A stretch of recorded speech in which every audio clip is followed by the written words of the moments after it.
When I opened my eyes, everything was spinning. I was lying on a cold floor, and there was a searing pain in my chest, like something had torn right through me. Struggling to breathe, I fought to make sense of what had just happened. Every gasp sounded sharp and metallic, slicing through my lungs. Then, nearby, I heard voices, her voice, my wife Heather's, of all people.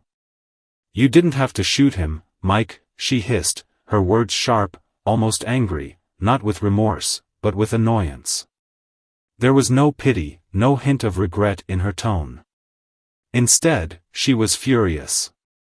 Furious at him for doing this, furious at the chaos. Meanwhile, I lay there, listening in horror. I felt the cold dread settling in, like everything I'd thought was true had just crumbled. My wife, Heather, and this man Mike, her AP, as he called himself in the messages I'd stumbled upon. I wanted to close my eyes, to escape this nightmare, but the voices dragged me deeper into reality. Mike's voice was low, calm, almost chilling in its detachment. "We couldn't let him ruin things. You know that." And in that single sentence, the truth hit me like a second blow. This wasn't some impulsive mistake. They had planned this. Planned to get rid of me, to remove me from the equation entirely. I was just an obstacle, and they decided it was time to eliminate it. "Fine," Heather snapped, her voice tense. "But what about our daughter? What am I supposed to tell her?"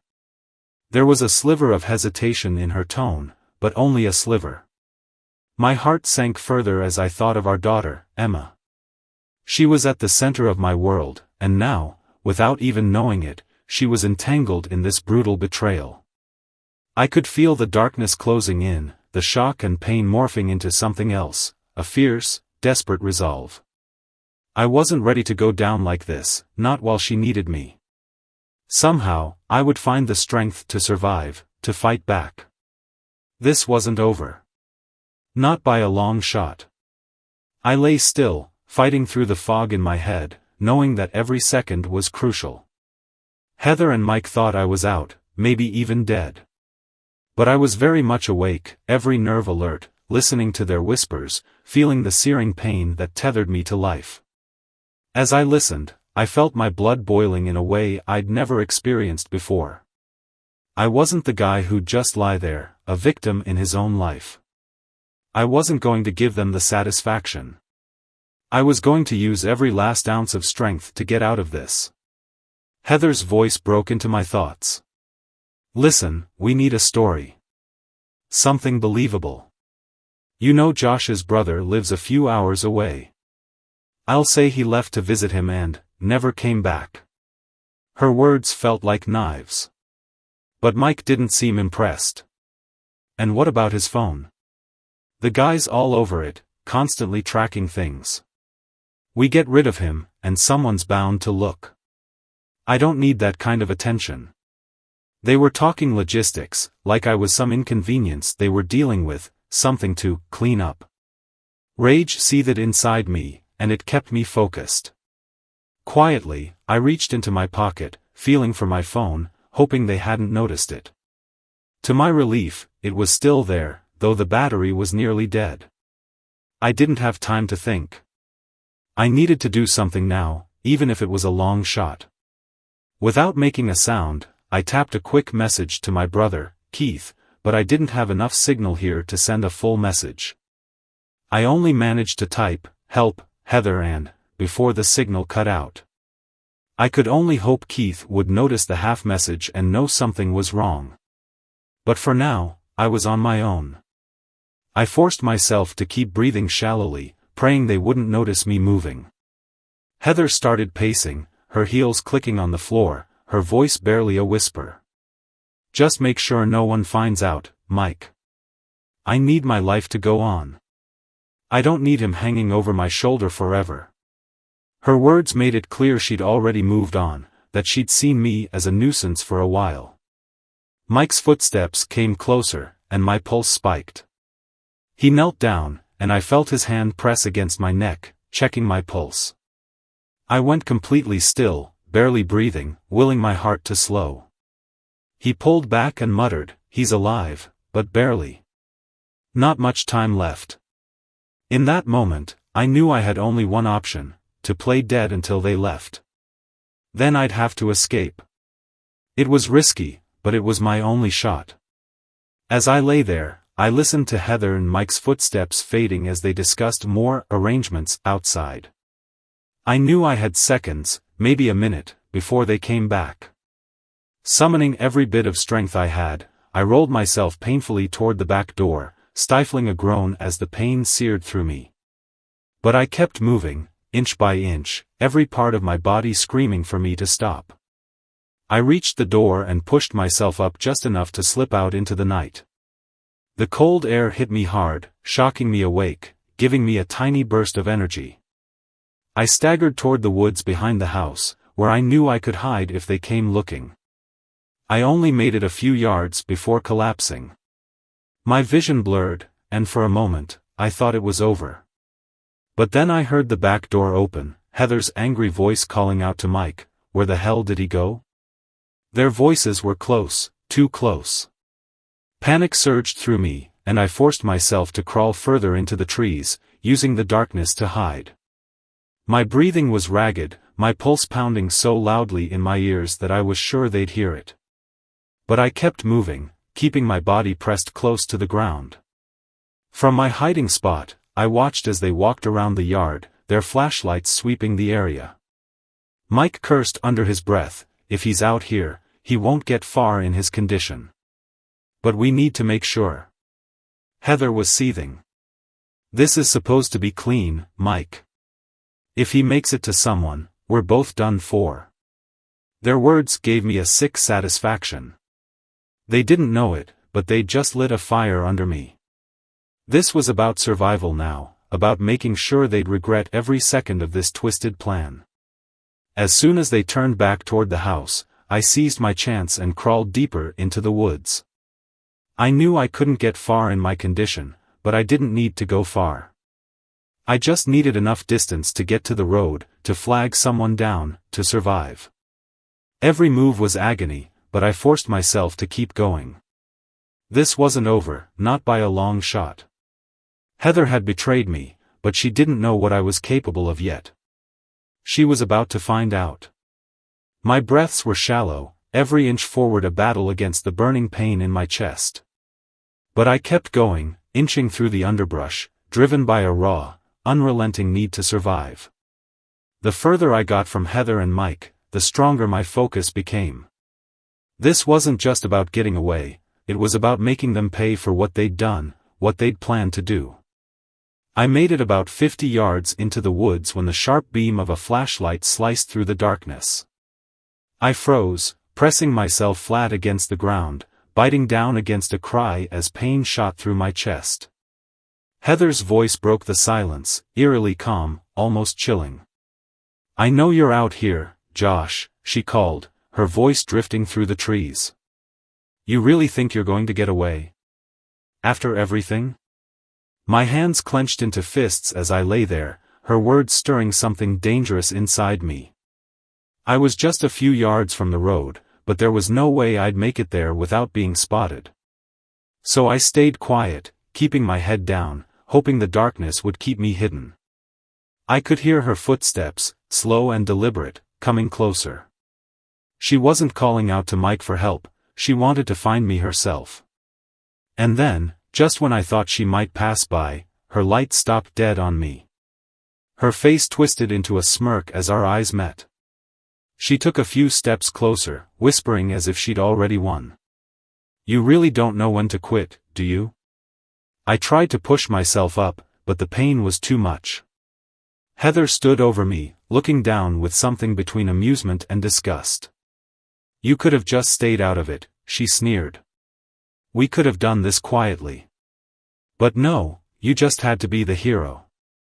I fought to hold her gaze, anger flaring in my chest despite the pain. "You really think you're going to get away with this?" I rasped, barely able to get the words out. Her smirk only widened. "Who's going to believe you, Josh? You're bleeding out in the woods in the middle of the night. No one's coming for you." She paused, lowering her voice to a dangerous whisper. Mike's already ready to tell people you ran off with some cash, left your poor wife and daughter behind. Do you really think anyone's going to question it? Her confidence was staggering, but I'd had enough. I wasn't about to let her have the last word. Summoning what little strength I had left, I spat out, "You'll slip up, Heather. They always do. And when you do, I'll be there to watch it all come down." Her eyes narrowed, and for the first time, I saw a flicker of doubt. But it was quickly replaced by an icy determination. She raised her phone, dialing a number with one hand while keeping the flashlight trained on me. "Mike," she said smoothly when he picked up, "come to the clearing. I've got him." Panic surged through me. I had minutes, maybe seconds. And then, out of nowhere, I heard it, the faint sound of tires crunching on gravel. A car was coming down the road, its headlights piercing the darkness. Heather's head whipped toward the sound, and I seized the moment, kicking at her legs with everything I had. She stumbled, just enough for me to drag myself a few inches further, toward the road, my one shot at freedom. I pushed myself forward, each inch feeling like a mile, the car lights drawing closer. Heather lunged toward me, but the car slowed, its headlights illuminating both of us. The driver honked, and Heather pulled back, her mask of calm slipping as she realized she was no longer alone. The car door opened, and to my utter shock, my brother Keith stepped out, eyes widening as he took in the scene before him. "Josh," he called, voice shaky. "What the hell is going on here?" Heather immediately slipped into her act, a look of horror spreading across her face. "Oh, thank God you're here, Keith," she cried, running to him. Josh was hurt, I was just trying to help him. He got confused and wandered out here, and I didn't know what to do. Keith's face hardened as he looked between us, and something in his eyes told me he wasn't buying it. "Really?" he asked, his tone laced with skepticism. He took a step closer to me, eyes scanning my injuries, the fear in my face. "Because it doesn't look like you were helping him at all, Heather." Heather's face paled, and for a split second, I saw the panic she was trying so hard to hide. She tried to laugh it off, reaching out to Keith. "You don't understand, Keith. He's been acting so strange lately, paranoid even. I just wanted to make sure he didn't hurt himself." But Keith wasn't listening. He was already dialing 911, his eyes fixed on her as he spoke. "I think it's time we let the police sort this out." Heather's face contorted, a flash of rage breaking through her composed mask. She took a step back, clearly realizing that her story was crumbling. "No," she hissed, her voice low and venomous. "You don't understand, Keith. I've worked too hard for this life to let him ruin it." She glanced at me, her eyes dark, cold. "You want to destroy everything, Josh? Fine. But don't expect me to go down quietly." And before we could react, she turned and bolted into the darkness of the woods, her figure disappearing into the shadows. Keith rushed over to me, kneeling by my side. "We'll get you help, Josh. You're safe now." His voice was steady, reassuring, and for the first time that night, I felt a glimmer of hope. I wasn't alone in this. But even as we waited for the police to arrive, I couldn't shake the feeling that this wasn't over. Heather was out there, somewhere in the darkness, and if I'd learned anything tonight, it was that she wouldn't stop until she got exactly what she wanted. And I knew, deep down, that our final confrontation was still ahead of us. As the sirens grew closer, the relief I felt was quickly overtaken by a deeper dread. Heather had vanished into the woods, her plan unraveling, but I knew her well enough to understand that she wasn't one to give up easily. She would come back, lurking, scheming, determined to reclaim control. Keith stayed close, his hand on my shoulder, reassuring me as we waited for the paramedics. "We're getting you out of this, Josh," he said quietly. But I could see the concern in his eyes, the silent question of what on earth had driven Heather to do something this twisted. The police arrived, and I gave my statement, barely able to get the words out. I described the betrayal, the shot, and Heather's terrifying transformation. I watched the officers' faces as I spoke, their expressions shifting from disbelief to grim understanding. Heather had escaped, but they assured me a search team would comb the woods. They'd bring her in. But I knew Heather, she'd already be thinking 2 steps ahead, waiting for her next opportunity. As they loaded me into the ambulance, I couldn't shake the feeling that something else was about to happen. I'd thought this was the end, that once I'd escaped her, it would be over. But Heather wasn't done with me. I could feel it like a shadow hanging over me. The ambulance took off, and I drifted in and out of consciousness, the pain and exhaustion finally taking their toll. But just when I thought I could finally rest, my phone, miraculously still in my pocket, buzzed. Through a haze of pain, I pulled it out, expecting maybe a message from Keith, a concerned friend, anyone. But the message that popped up on the screen made my blood run cold. Unknown number, you really thought it would be that easy, Josh? I blinked, trying to make sense of it. Heather had my number, but she wouldn't risk texting me after everything. Unless she'd thought of this all along, planned to taunt me, to remind me that she was always there, watching. Then another message came through. Unknown number, look at the driver, Josh. My heart hammered in my chest as I glanced up, every nerve in my body on edge.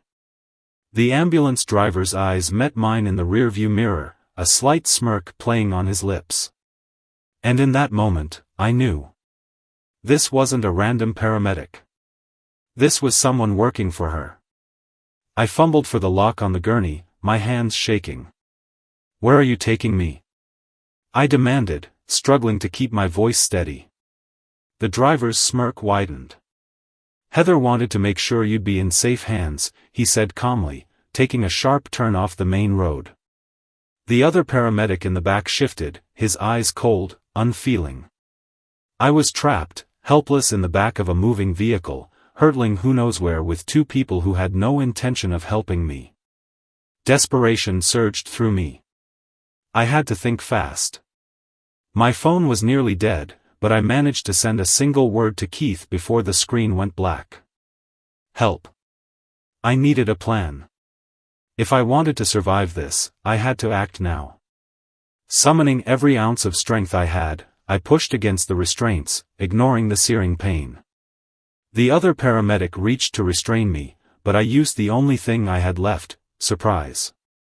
I swung my arm up, knocking his hand back, and managed to unlock one side of the gurney restraint with my free hand. The driver glanced back, annoyed. Settle down, Josh, he said, his voice mocking. You're only making it worse for yourself. But I was done with their games. With one final push, I broke free from the restraints and lunged toward the back door. It was a reckless, desperate move, but it was all I had. I grabbed the emergency release handle and yanked it open, the cold night air rushing into the ambulance as the doors swung wide. I threw myself out, barely managing to roll onto the asphalt as the ambulance screeched to a halt. Pain tore through me, but adrenaline drove me forward, forcing me to my feet as I staggered toward the tree line. The headlights swung around, blinding me, but I pushed forward, desperate to put as much distance between me and that ambulance as possible. Behind me, I could hear the driver cursing, footsteps pounding as they came after me. I ducked into the woods, my breaths coming in ragged gasps. I was barely holding it together, but every step forward was a step closer to freedom, a step further from Heather's reach. I stumbled through the underbrush, hearing their voices behind me, getting closer. My body screamed at me to stop, to rest, but I couldn't afford to. Not now. And then, through the darkness, I saw it, a small cabin tucked among the trees, its windows dark, seemingly abandoned. I sprinted toward it, throwing myself against the door and praying it was unlocked. It was. I stumbled inside, slamming the door behind me, locking it as quietly as I could. I could hear their voices outside, moving closer, but for now, I had a moment to breathe, to think. I scanned the cabin, looking for anything I could use. My eyes landed on an old hunting rifle propped up in the corner, covered in dust. I grabbed it, checking for ammunition, relief flooding through me as I found it was loaded. The voices outside grew louder, and I positioned myself by the window, watching as the driver and paramedic searched the area, their flashlights sweeping through the darkness. They were close, too close. My heart pounded, but this time, it wasn't fear that drove me, it was a cold, hard determination. I wasn't going to be their victim anymore. As they moved closer to the cabin, I raised the rifle, aiming for the door. This wasn't just survival anymore. Heather had crossed a line, and I was done running.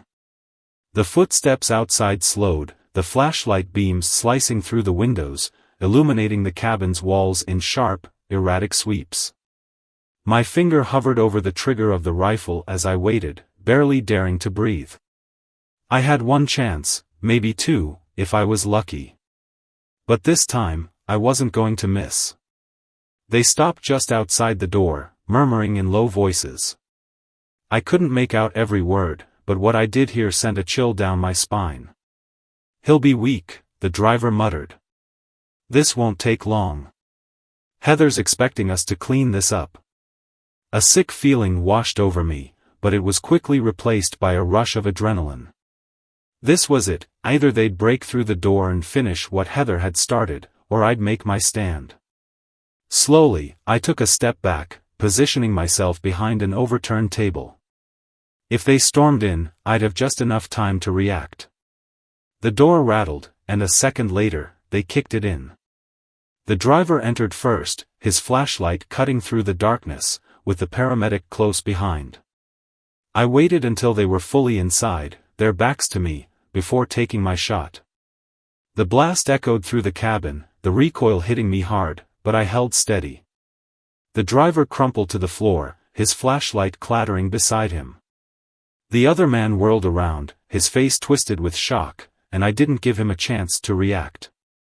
I swung the rifle, catching him across the face, knocking him to the ground. He groaned, reaching for something in his pocket, a knife. I kicked it out of his hand, pinning him down. Anger flooded through me as I looked down at him, my voice coming out in a low, dangerous growl. "Where is she?"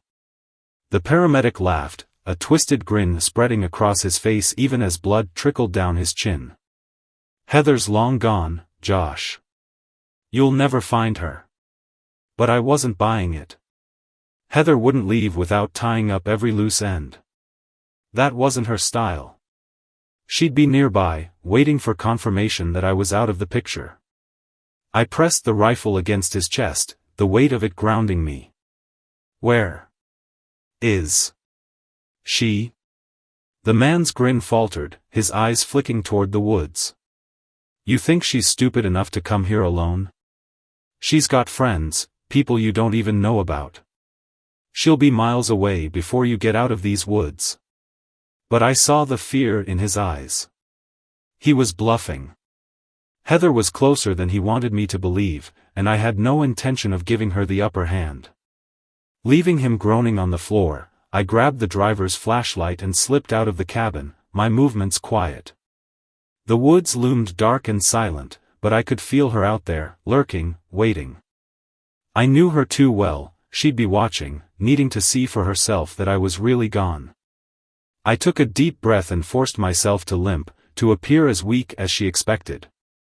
If I was going to do this, I'd have to play it her way. I stumbled through the trees, using the flashlight to create just enough noise and light to give away my position. I could feel her eyes on me, watching, waiting for the perfect moment. Then, out of the corner of my eye, I saw movement, a glint of light off metal. Heather, hiding behind a tree, gun in hand, poised to finish what she'd started. She thought she had the drop on me, thought I was helpless. But this time, I wasn't going down without a fight. I stumbled closer, pretending not to notice her, keeping my breathing shallow and ragged. And then, when I was just within range, I turned, dropping the flashlight and raising the rifle. Her eyes widened, surprise flashing across her face as she realized I'd known all along. "Game over, Heather," I said, my voice steady, colder than I'd ever heard it. For a moment, she looked stunned, as if the reality of her actions was finally sinking in. But then her lips twisted into a sneer, that familiar arrogance returning. "You don't have the guts, Josh," she taunted, raising her gun in response. "You're weak, you always have been. That's why this was so easy for me." I steadied the rifle, forcing myself to keep my hands from shaking. Maybe I was. But not anymore. For a moment, we stood there, guns raised, a tense silence stretching between us. She was daring me, trying to goad me into backing down, into giving her one last chance. But I could see through her. Heather's confidence was cracking, her calm facade slipping. "I loved you," I said, barely recognizing the hurt in my own voice. "We built a life together. And this is what you wanted all along?" She laughed, a cruel, hollow sound. "You don't get it, do you? This was never about you. It was about me, Josh. I deserve better than you. More than this small, pathetic life you tried to keep me trapped in." Her words stung, but they also steeled my resolve. This wasn't the woman I'd married, she'd turned into someone else, someone I barely recognized. And whatever she'd become, I couldn't let her walk away from this. "Goodbye, Heather," I said, my voice barely a whisper. But just as I prepared to pull the trigger, a noise erupted from the trees behind her. Flashlights, voices. The police, finally arriving. Heather turned, distracted for a split second, and I took my chance, lowering the rifle. The officers surrounded her, their guns drawn, and she dropped her weapon, finally realizing she was cornered. The look in her eyes shifted from fury to fear, a panic I'd never seen before. As they cuffed her, she screamed, thrashing, trying to turn back to face me. "You think this is over, Josh?" she shouted, her voice wild, desperate. "You'll never be free of me. Never." I watched as they dragged her away, her words echoing through the woods. And as the silence returned, I felt an unexpected calm wash over me. She was right about one thing, I'd never truly be free of the memory of what she'd done. But I'd survived. And that, for now, was enough. After Heather was taken away, I thought I'd finally be able to breathe again. But a few weeks later, as I settled back into a semblance of normal life, strange things began to happen. I'd walk into a room and find things moved. Small items went missing, like my keys or wallet, only to turn up in odd places later. At first, I brushed it off as paranoia, lingering trauma. But it didn't stop there. One night, a text popped up on my phone from an unknown number. "Unknown number, did you miss me?" My heart stopped. I knew it had to be Heather, somehow, she'd found a way to taunt me from behind bars. But as I called the prison to report it, they assured me that Heather hadn't had any phone access. She was in solitary confinement, locked away. They practically laughed it off. Still, I couldn't shake the feeling that she was reaching out, lurking, somehow still watching. Then one evening, while I was home alone, I heard footsteps upstairs. The creak of floorboards, quiet, purposeful. My blood ran cold as I grabbed the rifle I'd kept close ever since the night in the cabin. Slowly, I made my way up the stairs, the weight of each step matching the thud of my heartbeat. As I reached the top, I saw a shadow flicker in the hallway. My pulse spiked. "Who's there?" I demanded, aiming the rifle ahead of me. Silence. I pushed open the door to my bedroom, ready to face whatever had come to haunt me, but the room was empty. I lowered the rifle, relief flooding through me. But then I heard a faint noise, a whisper, barely audible, coming from the corner of the room. I turned, and there, scrawled in red lipstick across the mirror, was a single line. "I told you, Josh. I'm always watching. I stumbled back, unable to believe my eyes. How could she have done this? Heather was supposed to be miles away, locked up, yet here were her words, taunting me, mocking me. I searched the house from top to bottom, every closet, every corner, but I found no one. It was as if she'd vanished into thin air, leaving only her ghost behind. Days passed, and the eerie incidents continued. My friends tried to reassure me, saying it was just my mind playing tricks, but I couldn't ignore it. I knew Heather better than anyone. This was exactly her style, an elaborate game designed to make me question my sanity, to make me feel helpless and paranoid. Then, late one night, my phone rang. The caller ID showed blocked, but something urged me to pick up. Hello? I answered, my voice barely a whisper. There was silence on the other end. I was about to hang up when a soft laugh filled the line, low and familiar. Miss me, Josh? I froze, my blood turning to ice. It was her voice, unmistakably Heather's, but it sounded different, colder, even more calculating. How are you calling me? I demanded, my voice trembling. Did you really think I'd let you move on so easily? She whispered, her voice soft, almost gentle. You ruined everything, Josh. And now, it's my turn. Before I could respond, the line went dead. I immediately called the prison, demanding answers. The guard on duty confirmed, in a bored tone, that Heather was still in her cell. No visitors, no phone privileges. They assured me it was impossible for her to contact anyone. But the voice on the line, that laughter, it had been real. And I knew she wasn't done with me yet. The next morning, I found a small box waiting on my doorstep. I looked around, the street eerily quiet, no sign of who'd left it. Cautiously, I picked it up, bringing it inside and setting it on the kitchen table. My hands shook as I lifted the lid, revealing a single item that sent a shiver down my spine, a small, silver locket.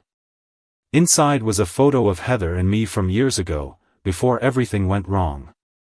Tucked into the box was a note, handwritten in her elegant script. I told you we're forever, Josh. Even death can't change that. I stumbled back, horror flooding through me. Heather wasn't just trying to scare me, she was making good on her promise.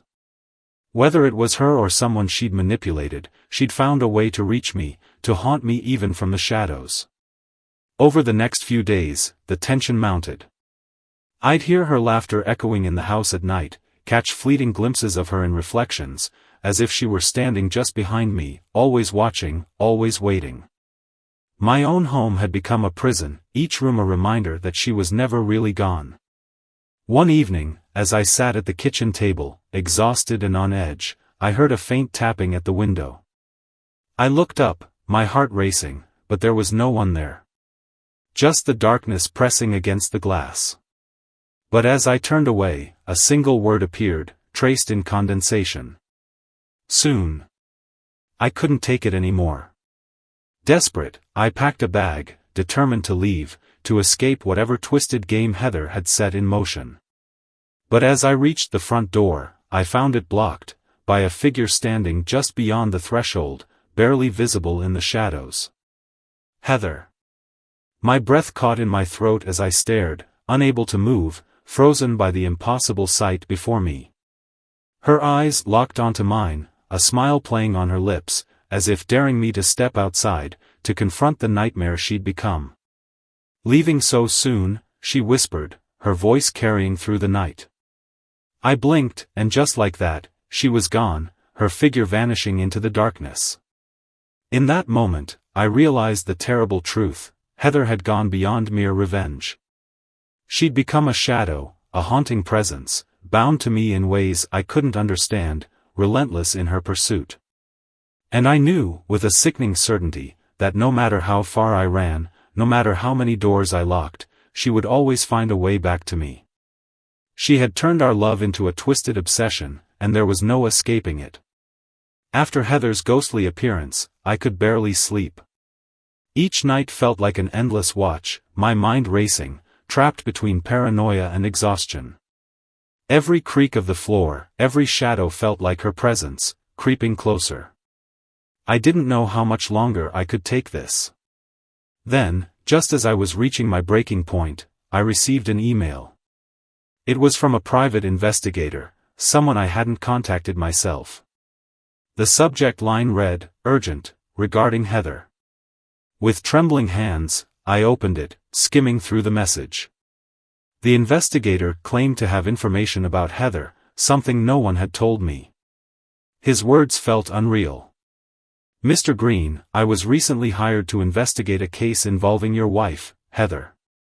I believe she may be far more dangerous than you realize. I'm sending you my findings, and I'd advise you to read carefully. Meet me tomorrow at the address below. Be cautious, she may not be who you think she is." Attached to the email was a file. I hesitated, then clicked it open, feeling a wave of dread as I scrolled through the documents. The investigator had uncovered something horrifying. Heather had been involved in strange, dark activities long before I'd met her. I read through police reports, interviews, even photos. In her teenage years, she had been a person of interest in several disturbing incidents involving ex-boyfriends, friends, people who'd mysteriously suffered accidents or simply vanished. Her records were spotless, she'd been cleared each time, but the reports painted a chilling picture of manipulation and control. As I scrolled, one document stood out, a psychiatric evaluation, buried deep in her record. The report described her as highly intelligent, charismatic, yet pathologically obsessive, with a history of controlling relationships, each one ending disastrously, for her partners. The final paragraph hit me the hardest. Subject exhibits signs of sociopathic tendencies, displaying an unusual attachment to relationships that border on the possessive, to the point of fixation. She shows little remorse or empathy, seeing her partners as extensions of her own identity. Recommend close monitoring should any escalation occur. My stomach churned. I realized with sickening clarity that I'd been living with a stranger all these years. This wasn't just about revenge, this was about ownership, a possessiveness that didn't fade even in the face of separation or distance. And now that I'd survived her attempt to remove me, she wasn't just angry, she was determined to keep me as hers, one way or another. The next day, I arrived at the investigator's office. But when I entered, the place was eerily silent, the blinds drawn, a single lamp illuminating his cluttered desk. Papers were strewn across the floor, and a faint, coppery smell hung in the air. My heart raced as I called out, "Hello? Anyone here?" Silence. I moved further into the room, feeling my skin prickle with unease. Then I saw it, a note on the desk, my name scrawled across the top in hurried handwriting. "Josh, she found me. She knows I've contacted you. Get out now. She'll stop at nothing. There's something else you need to know. Check the last entry in her file. And remember, she doesn't care about consequences." The hairs on my neck stood up as I quickly pulled out my phone and opened the file again, scrolling down to the final page. My blood went cold as I read the words. Subject has documented interests in rituals and psychological manipulation, using them as a means to keep control. Believes in a bond that transcends physical life, has referenced binding partners to her, using whatever means necessary to retain possession of those she claims to love. I felt the room closing in on me, her chilling words from the night she was taken away echoing in my mind, "You'll never be free of me." It dawned on me with horrifying clarity, Heather wasn't haunting me in the conventional sense. She had orchestrated everything, somehow reaching me from wherever she was. She'd left traps, signals, messages, each designed to keep me under her control, tethered to her by fear. As I stood there, trying to process it all, my phone buzzed. It was a text from an unknown number. "Josh, it's almost over. Just come home. I'll be waiting." My breath hitched. Heather was calling me back to the place we'd shared, the place she'd made her own domain. But this time, I knew that going back would mean stepping fully into her web, letting her have exactly what she wanted. But something shifted inside me. I was done running, done being her puppet. If Heather wanted me to come back, I would, but I'd be bringing a fight she didn't expect. With a grim determination, I grabbed the investigator's notes, stuffing them into my bag, and made my way to the house. It was time to end this, once and for all. As I entered the house that night, a strange calm settled over me. The place was dark, empty, but filled with her presence. Shadows flickered across the walls, each one a reminder of the life we'd once shared, now twisted by her fixation. I made my way to the living room, my steps echoing in the silence. And then, out of the darkness, I saw her, a figure sitting in the chair by the window, her silhouette barely visible in the moonlight. Heather. She looked up, a ghost of a smile on her lips. "Welcome home, Josh."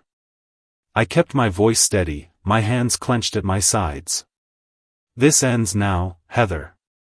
You don't own me." She tilted her head, her eyes gleaming with a strange light. "But, Josh, don't you see? I don't need to own you." She stood, taking a slow, deliberate step toward me. "We're bound, you and I. Nothing can change that. You can run, but you'll always come back to me. Always." I took a step back, forcing myself to stay calm. "No. You're done controlling me." She laughed, soft and sinister. "Control?" she murmured. "I don't need control. I need you to remember, every day, that you're mine. That no matter where you go, I'll be there, a shadow in your mind." And with that, she faded, her figure dissolving into the darkness. I staggered back, my heart pounding, as the realization struck me, she hadn't been here physically. She was in my mind, a lingering imprint, a psychological scar that would stay with me forever. In that moment, I understood the truth. Heather's control had gone beyond physical presence. She'd planted herself in my thoughts, an obsession that would haunt me, a part of her living on, bound to me. I left the house that night, knowing I could never truly be free. Heather had won, but not in the way she'd expected. She would haunt me, her memory inescapable, her presence a permanent fixture in my mind.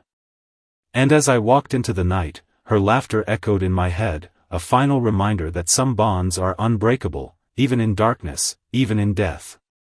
I left the house that night, thinking I could leave her behind. That maybe, just maybe, I could outrun her memory, put miles between myself and her haunting shadow. But Heather had always been 2 steps ahead of me, and even now, she hadn't finished her game. The first sign that she wasn't truly gone came a few nights later. I'd checked into a quiet, secluded motel, hoping for a night's peace, but sleep was impossible. The darkness of the room felt suffocating, closing in with a weight that reminded me of her presence. I just started to drift off when I heard it, a faint knock on the door.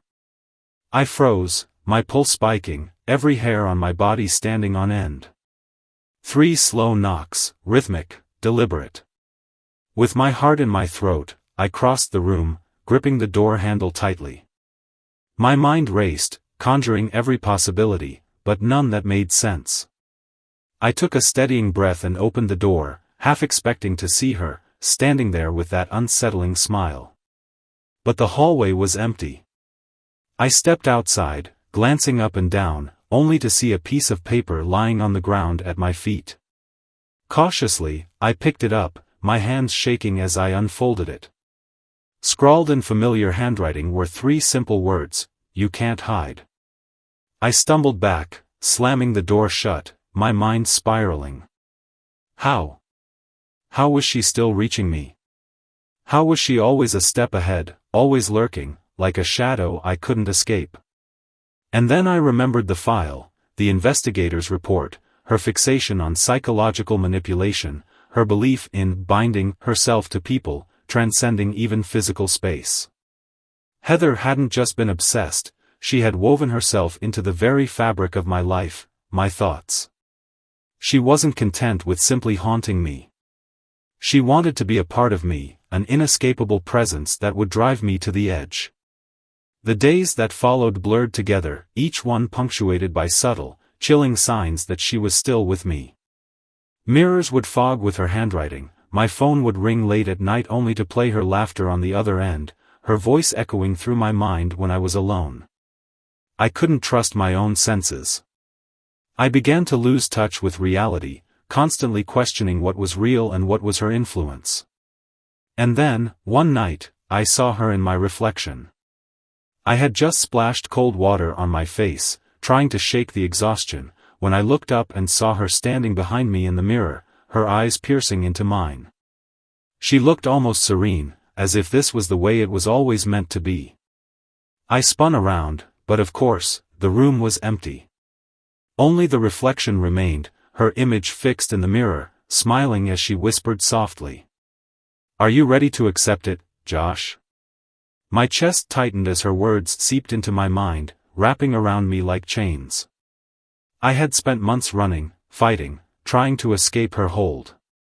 But now I understood, Heather wasn't something I could fight. She wasn't even a person anymore.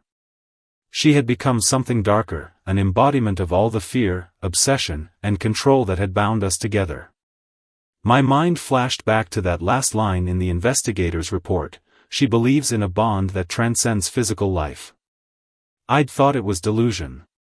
But now I understood the terrible truth. Heather had somehow fused herself with me, become a part of my very consciousness. The more I resisted, the stronger she grew, feeding off my fear, my defiance, using my mind as her playground. I felt my knees buckle, a wave of cold washing over me.